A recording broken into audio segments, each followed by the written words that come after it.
Okay? And then, pag-abot na sa kay Isaac, na sa Genesis 26:12 to 13 siya. Then Isaac sowed in the land and received in the same year an 100-fold, and the Lord blessed him, and the man waxed great and went forward and grew until he became very great. Amen. So bilangan ka na ito, ganahan ka ang atong anak, mas labaw pa sa atua. Ay, gamay naman. Amen. Amen. Ako sa ganahan ko po nga, kanunay magduna nato, gi-pray, di ba? Kung wala ka, Lord, tinuod ng Jud na dapat ang atong mga anak mas labaw pa sa atwa kaysa una, wala ganing computer. Sa ato ang panahon na anay computer, pero ang cellphone, dagko pa kaayo. Pero karon, gagmay na ang cellphone, or dako na ang cellphone, pero natama ka biometrics. Pero sa una, din yun, ipat yan, ipat. Mutingong pag yung pagingin-tumplong ato. Pero grabe na kaayo ka high-tech karon, di ba? So makasuti kita nga dapat ang atong mga anak mas mag-alamon, mas nakahibalugod, mas bright, mas dato kaysa sa ato.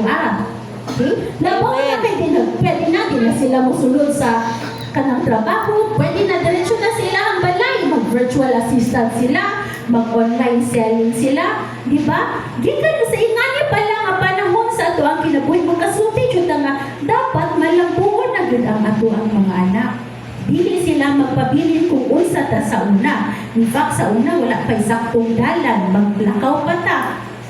Hangtod na anay kalesa, hangtod na anay jeep, hangtod na anay aeroplano. So, makita yun na to ang progress sa kalibutan.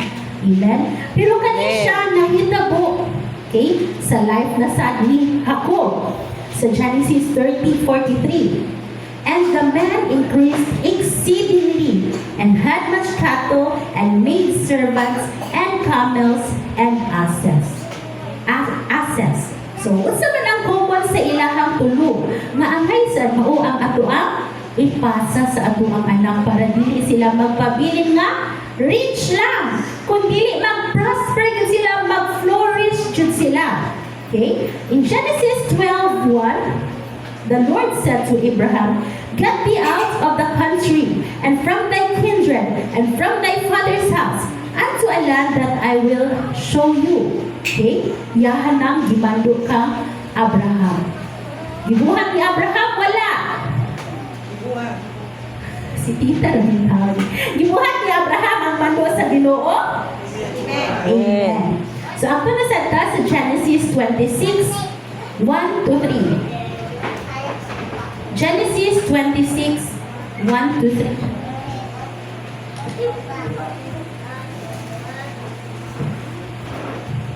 Sa verse 2 na lang tamo diretso. And the Lord appeared unto him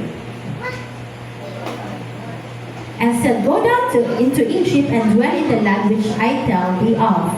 Sojourn in this land, and I will be with thee, and will bless thee from unto thee a great, and unto thy seeds I will give all this country, and I will perform the oath which I swear unto Abraham thy father." So, same gihapon ng instruction sa Ginoo kang Isaac, no? Imo siya gawas dinhi. So, since sa ato ang mga anak ha, gawas sa inyong pamilya, sa inyong ginikanan, once na magminyo mo, kay para ka mo mismo manika mo, tita kanunay magsalig sa atong mamang ama.